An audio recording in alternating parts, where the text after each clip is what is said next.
What is your definition of no-till? And it's a very interesting question, because the area of Australia that we're in right now, there's some producers, even this morning, that are talking about no-till, and they've got tine and press wheel combinations, and they're quantifying or describing that as no-till, and in my description that's not.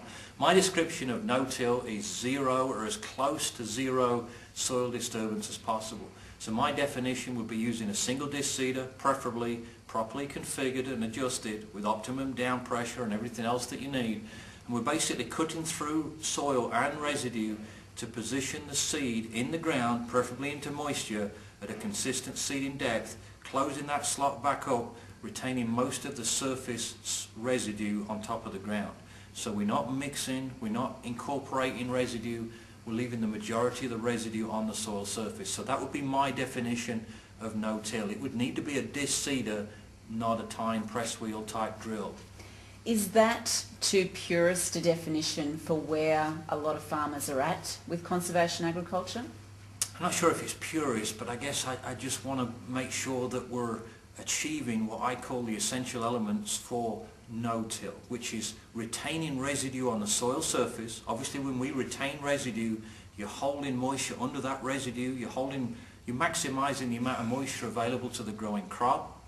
There's also a lot of work out of South Dakota and other states that shows by leaving or maintaining a surface covering of residue, you're well able to reduce the amount of weeds that emerge because of that surface mulch on top of the ground.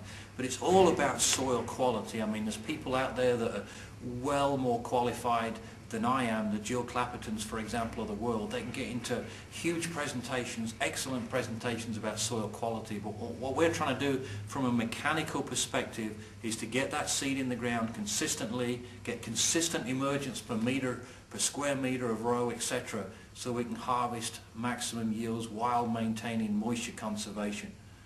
So where does good cropping management start? Does it start with the seeding, or does it start at harvest with the header, as you perhaps suggested yesterday? I'm going to suggest successful no-till begins at harvest time. You've absolutely got to spread residue evenly and consistently at harvest time, and that's two different things, evenly and consistently.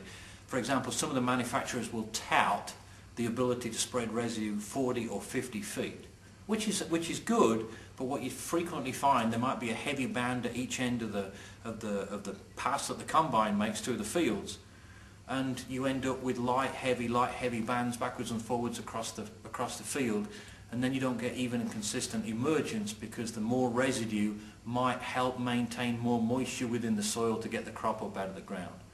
So we absolutely need to start with residue management at harvest time.